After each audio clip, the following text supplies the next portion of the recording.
Hello, good morning guys. कैसे हैं आप लोग? उम्मीद करते हैं बढ़िया होंगे। तो आप लोगों के एग्जाम को अब कुछ ही दिन बचा है, तो हम आप लोगों को इससे पहले वीडियो में बताए थे कि आप लोग को हर चैप्टर से लगभग ऐसा ऐसा क्वेश्चन बताएंगे जो बोर्ड में आना निश्चित ही निश्चित है। चलिए बिना देरी किए हुए हम लोग देखते हैं पहला चैप्टर रियल नंबर। आप लोग का रियल नंबर से मोस्ट वीवीआई क्वेश्चन है। एक है यूक्लिड विभाजन एल्गोरिथम, टॉपिक होगा आप लोग क्लास में पढ़े होंगे, यूक्लिड विभाजन एल्गोरिथम।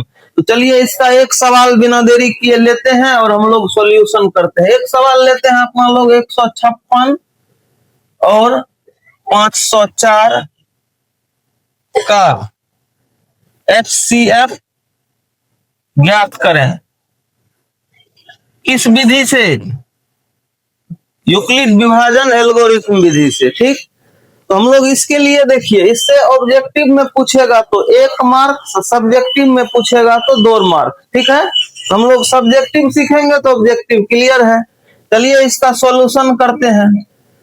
हम लोग ये ध्यान रहे कि इसमें सबसे पहले मान लेंगे, माना कि ए मानेंगे बड़ी वाली संख्या को तथा बी मानेंगे छोटी वाली संख्या को। बी अपना लोग को है 156।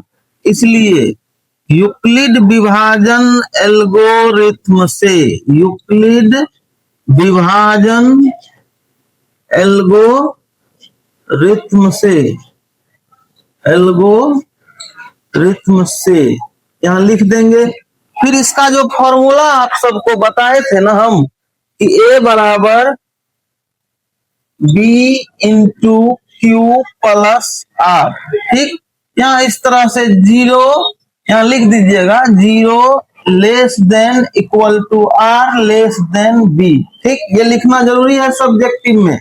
अब अपना लोग को ये ध्यान दीजिए कि ए है कितना, तो ए के जगह पे ए लिख देंगे, बराबर के जगह पे बराबर लिख देंगे, बी के जगह पे बी का मान लिखेंगे। लेकिन फिर तो क्यू प्लस आर भी ना चाहिए। तो इसके लिए बाबू अपना लोग को रफ कार्य यानी कि भाग विधि से रफ निकालना है। तो यहाँ कर लेते हैं रफ कार्य।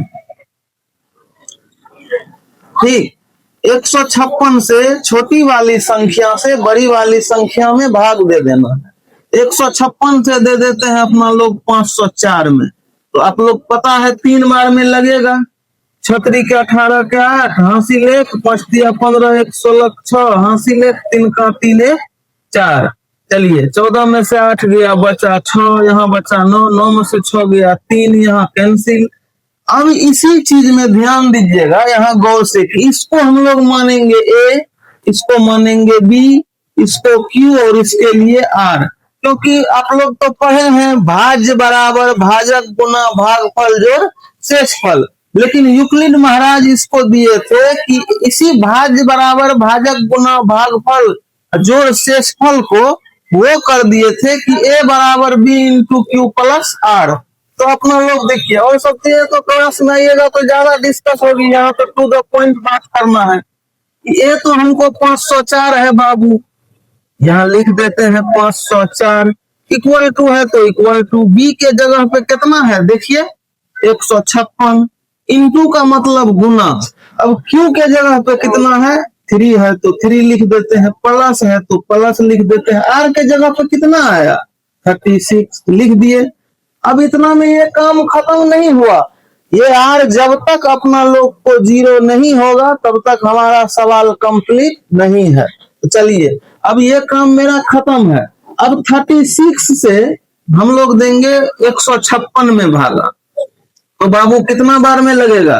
फिर से ये खत्म हो गया, 4 बार में देते हैं तो होता है 144। आप लोग मल्टीप्लाई कर लीजिएगा, 6 में से 4 गया तो 2 बचा, यहाँ 5 में से 4 गया तो 1 बचा, यहाँ खत्म। फिर से आप लोग इसको याद रखिए, ये ए हुआ, अब इस बार ये बी हुआ, ये क्यू हुआ और ये आर हुआ। तो फिर से ए बराबर B into Q plus R को सेटअप करते हैं। चलिए ना आगे, 156 बराबर 36 गुना 4 जोड़ 12। ये भी अब काम, अभी भी तो हमारा शेषफल 0 नहीं आया, इसको भी काटिए। फिर से आगे बढ़िए, ये 36 में 12 से भागा दीजिए। आप लोग को 12 आता है ना, 12 को 12, 12 गुनी 24, 12 दिया 36, 3 बार में इसका खेल खत्म। जीरो आ गया ना जी, शेषफल जीरो आ गया। जैसे ही शेषफल जीरो आया तो हमारा सवाल समझिए बन गया। उठा के लाइए 36 को, यहाँ बराबर है तो बराबर 12 को लाइए, यहाँ गुना कितना बार में कटा था, वहां 3 बार में, यहाँ 12 तिया 36 हुआ ना, शेषफल जीरो, तो प्लस में आ गया शेषफल हमारा जीरो, यानी कि r इक्वल टू 0। अब हमारा सवाल बन के रेडी है। तो ये ध्यान रहे, बहुत सारे बच्चे ये गलती करते हैं कि स्टार्टिंग वाला ए को ही HCF बोल देते हैं, वो गलत हो जाएगा।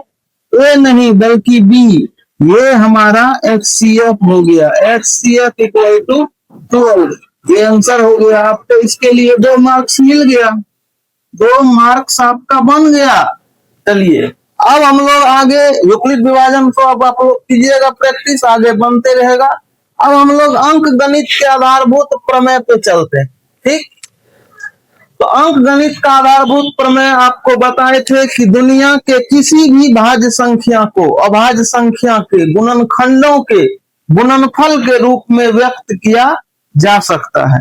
मान लीजिए कि आप कोई भाज्य संख्या लीजिए ना, एगो कोई भी ले लीजिए, जो मर्जी है, 140 ले लीजिए।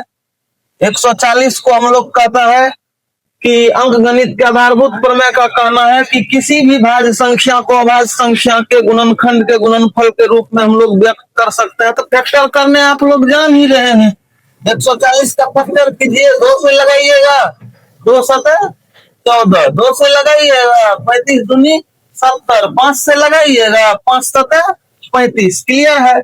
अब इसको हम लिख सकते हैं कि 140 बराबर 2 गुना 2 गुना 5 गुना 7। एक बात ध्यान दीजिए, तो इसमें एक भी हमको भाज्य संख्या दिखाइए, तो एक भी, ये 2 भी अभाज्य, 2 भी अभाज्य, 5 भी अभाज्य, 7 भी अभाज्य। तो यही कहना है फंडामेंटल थ्योरम का कि इस भाज्य संख्या को अभाज्य संख्या के गुणनखंड के गुणनफल के रूप में लिखा जा सकता है। लेकिन यहाँ जब कहेगा कि अभाज्य संख्या के गुणनखंड के गुणनफल के रूप में व्यक्त कीजिए, तो आपको इसको फाइनल टच देने के लिए 2 कितना बार है जी, 2 बार।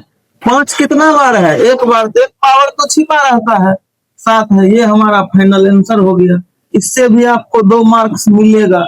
ऑब्जेक्टिव में रहेगा तो 1 मार्क्स मिलेगा। देखते हैं, यूं ही उड़ा देना है। उसके बाद हम लोग बोले थे चलिए LCM और HCF को देखते हैं। तो याद रखिए, इसके लिए आपको एक हम क्लास में फॉर्मूला दिए थे। फॉर्मूला एक बार लिख लेते हैं यहाँ। LCM बराबर, सूत्र बोले थे ऑलवेज, क्या बोले थे, ऑलवेज। इसमें याद रखिएगा मैक्सिमम पावर होता है। कौन पावर, मैक्सिमम पावर। एक दिए थे HCF इक्वल टू दिए थे कॉमन बेस, क्या दिए थे, कॉमन बेस मिनिमम पावर। याद है ना जी, सबको बताए थे। चलिए एक सवाल वही पीछे वाला सवाल लेते हैं। 156 और 504 का LCM और HCF ज्ञात करें, ज्ञात करें। डिटेल में तो हम क्लास आइएगा तो आपको पूरा बताएंगे। अभी सिर्फ एग्जाम के व्यू से देखिए, अपना लोग इसका सॉल्यूशन करते हैं। 156 को ऊपर लिखते हैं, 504 को इससे नीचे लिखते हैं। दोनों चीज लिखना है। अब इक्वल टू दोनों के सामने दे देते हैं। 156 का बाबू फैक्टर कर लो। 156 का फैक्टर करो, 2 7 14, 2 8 16, ठीक। 2 तिया 6, 2 9 18, 3 से देते हैं 13 तिया। ये सारा अभाज्य संख्या आ गया, इसको यहाँ लिख लीजिए। 2 गुना 2 गुना 3 गुना 13। क्लियर है। अब इसमें देखिए कि 2 कितनी बार आया है, जितनी बार आएगा उसका पावर की संख्या उतनी होगी। तो 2 कितना बार आया, 2 बार। चलिए इसको लिख लेते हैं 2 दे के। बाबू क्या बार है, 2 बार, तो इसको पावर दे देते हैं 2 गुना 3 गुना 13। क्योंकि ये सब एक बार आया, एक बार आया, तो ये तो पावर 1 ही रहेगा। क्लियर। चलिए 504 का हम लोग फैक्टर करते हैं। तो 504 को भी क्लियर करते हैं फैक्टर, 2 से देते हैं। 2 25 दूनी 50, 2 दूनी 4, 2 से देते हैं। दुक्का 2, 2 दूनी 4, 2 छाके 12, 2 छाके 12, 2 तिया, फिर 3 से देते हैं। 21 तिया 63, 3 सतह 21, सारा आ गया भाज्य संख्या। ये ध्यान रहिए, जब भी आप फैक्टर कीजिए तो इसके गुणनखंड में सारा अभाज्य संख्या आना चाहिए। चलिए इसको लिखते हैं 2, कितना बार आया 2 गुना 2 गुना 2 गुना 3 गुना 3 गुना 7, ठीक है। इसको चलिए, इसको भी इसको घर में दिए हैं तो इसको भी ना घर में दीजिएगा कि बाहर में छोड़ दीजिएगा। 1 2 3, 3 आया पावर, 3 कितना बार आया 2 बार, गुना 7, इसको करते हैं बंद, ठीक, बंद कर लिए। अब अपना लोग इतना करने के बाद लगाएंगे फॉर्मूला एलसीएम और एचसीएफ का, ये दोनों का जरूरी पड़ेगा। तो हमको निकालना है एलसीएम, तो लगाते हैं एलसीएम। चलिए, इसलिए एलसीएम बराबर, सूत्र बताए थे हम, ऑल बेस, यहाँ ना ऑल बेस कौन पावर, मैक्सिमम पावर, यानी मैक्सिमम का मतलब होता है अधिक से अधिक, सबसे बड़ी पावर। चलिए ऑल बेस है बाबू, तो इस दोनों घर में अपना लोग को बेस देखना है, यानी कि आधार सब कौन कौन है। जो है ये 2 बार भी रहे तो लिखना कितना बार है, 1 बार। इसमें 2 है, इसमें भी 2 है, कॉमन है, लेकिन ये 2 1 बार लिख दिए। एक बेस 3 है, 3 भी लिख दिए। अब कहिएगा इधर है तो सर इधर भी है, हाँ है, लेकिन उसको एक टाइम ही लिखना है। यहाँ 7 है तो इसको 7 को भी लिख देते हैं। 13 भी बच गया तो 13 भी लिख देते हैं, ठीक। अब इसका हाईएस्ट पावर, बोले तो बड़ा से बड़ा पावर, तो मैक्सिमम पावर, अब इस 2 का बड़ा पावर खोजना है। दोनों घर में सबसे बड़ा कौन है, 3 दे दिए। 3 का सबसे बड़ा पावर 2 दे दिए। 7 का सबसे बड़ा पावर 1 है तो 1 रहेगा, 13 है तो 13 ही रहेगा।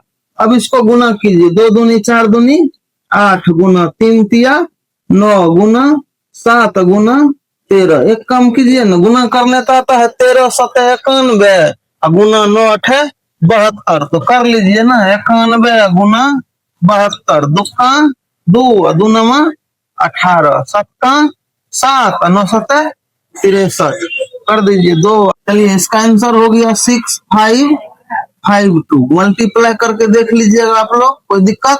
अब इसी का हम लोग एचसीएफ निकालते हैं, तो एचसीएफ के लिए बाबू ये फॉर्मूला लगा दो, तुरंत निकल जाएगा। इसलिए कौन चीज, एचसीएफ बराबर क्या सूत्र बताए हैं, कॉमन बेस, क्या बताए हैं, कॉमन बेस।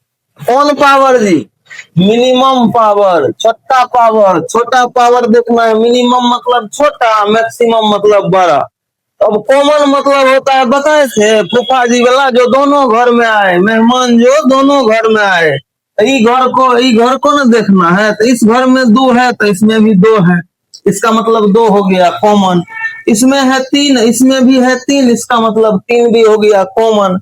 क्या जी 13 यहाँ है, इसमें है, तो जो कॉमन नहीं है उसको नहीं लिखना है, तो 2 कॉमन है, लिख दीजिए 2। बेस लिख रहे हैं हम लोग, ये रहा बेस, ये रहा पावर, ये बेस ये पावर, ध्यान दे। 2 लिख दिए, 3 दोनों में है, इसको भी मल्टीप्लाई देके 3 लिख दिए। अब तो इसमें 13 है, इसमें नहीं है, 7 इसमें है तो इसमें नहीं है, इसलिए हम कॉमन लिखा गया। अब इसका कौन पावर, तो छोटका पावर, तो 2 का दोनों घर में छोटका पावर कितना है, 2 की 3, बोलिए 2 पावर है छोटा, तो 2 लिख दिए। 3 का छोटा पावर नहीं कुछ तो 1 है, इसका मतलब 1 है। 2 दूनी 4, 3 एकम 3, 4 तिया 12, ये हमारा हो गया एचसीएफ। कुछ देर पहले भी तो अपना लोग निकाले थे यूक्लिड विभाजन से, 12 ना आंसर था, इसका मतलब अपना लोग ओके है। आज हम लोग सीखे रियल नंबर से, इसमें छोटी छोटी चीज ऑब्जेक्टिव के लिए और अगले वीडियो में बताएंगे। रियल नंबर में हम लोग यूक्लिड विभाजन algorithm, fundamental theorem, LCM, HCF, इससे आज हम लोग 4 सवाल देखे। अगले एपिसोड में यानी कि अगले क्लास में आपको इससे छोटी छोटी जो ऑब्जेक्टिव आएगी वो सारी बताएंगे, यानी कि एक चैप्टर के लिए आपको एक क्लास काफी है। अगर इस वीडियो को आप लोग देखते हैं तो आपका इससे 10 मार्क्स आना निश्चित है। ठीक, मिलते हैं अगले एपिसोड में, तब तक के लिए नमस्कार।